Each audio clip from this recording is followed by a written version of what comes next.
नमस्कार मंडळी, श्री स्वामी समर्थ. मंडळी, आपल्या हिंदू धर्मात अनेक परंपरा, शास्त्र यांचा बराचसा संबंध आपल्या जीवनाच्या जवळपास सर्व गोष्टींशी निगडीत असतो. आपल्या हातून कळत न कळत रोज घाई गडबडीत अगणित चुका होतात. या चुकांमुळे कधी कधी आपण विनाशाकडे देखील वाटचाल करत असतो. या चुकांमध्ये बऱ्याचशा बाबींचा समावेश आहे, जसं की आपल्या हातून कधीतरी आरसा फुटतो, तर कधी कधी दूध जमिनीवर सांडते. घरातील महिलांकडून कधी कधी गॅसवर किंवा चुलीवर दूध उतू जाते.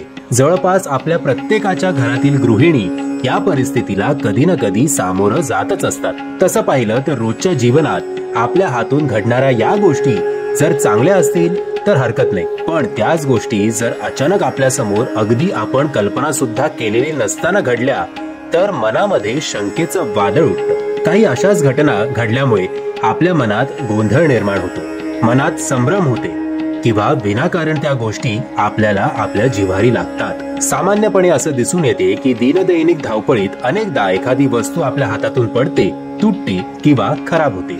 बऱ्याच वेळा असे देखील घडते की आपण स्वतःच आपल्या चेहऱ्यावर पडतो.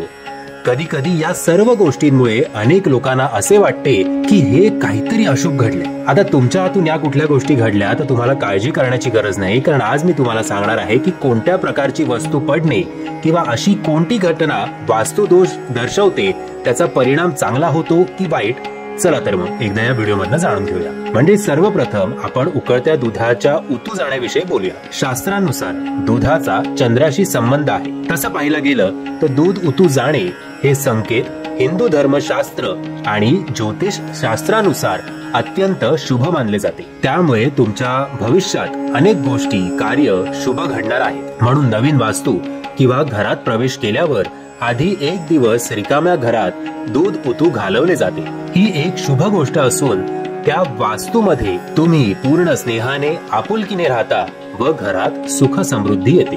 परंतु काही वेळेस आपल्या हातून दूध सांडते, ते हाताने किंवा पाय लागून सांडते, हे मात्र अशुभ मानलं जातं. नजीकच्या काळात तुमच्या बाबतीत किंवा कुटुंबातील एखाद्या सदस्याच्या बाबतीत काहीतरी अशुभ होण्याचे संकेत हे आपल्याला याच्यातनं दिसून येते. जेव्हा हे घडते तेव्हा असे मानले जाते की या कामात मंगळाचा अतिरेक आणि चंद्राची शून्यता असते. अशा प्रकारे दूध सांडल्यामुळे मानसिक त्रास त्या व्यक्तीला होऊ शकतात. याशिवाय कौटुंबिक जीवनात अडथळा येण्याची सुद्धा शक्यता असते, ज्यामुळे नातेवाईकांमध्ये मतभेद होतात. तसंच आर्थिक स्थिती कमकुवत होऊ शकते. दुसरीकडे इतर काही धार्मिक श्रद्धेनुसार असं सांगितलं गेलं आहे की जर दूध किंवा दुधापासून बनवलेली कोणतीही वस्तू पडली तर कुटुंबावर खूप मोठे संकट येते. या व्यतिरिक्त तेलाच्या पात्राबद्दल बोलायचे झाले तर असे सांगितले गेले आहे की तेलाचे पात्र आपल्या हातून खाली पडल्यास किंवा तेल कढईत टाकताना तेलाचे पात्र आपल्या हातून खाली पडले तर अशा परिस्थितीत आपल्या कुटुंबावर मोठे संकट येऊ शकते. येणाऱ्या काळात तुम्हाला खूप मोठा खर्च करावा लागू शकतो. अशा परिस्थितीत तुम्ही ताबडतोब सतर्क झाले पाहिजेत आणि अनावश्यक खर्च जो आहे तो थांबवला पाहिजे.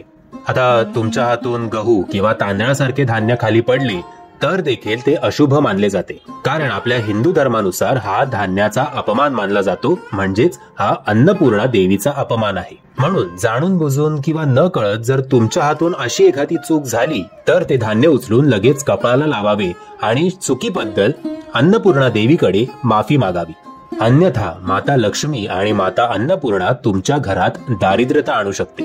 तसेच सौभाग्याचे प्रतीक मानले जाणारे सिंदूर कोणत्याही कारणामुळे जर तुमच्या हातून खाली पडले तर ते सुद्धा अशुभ मानले जाते.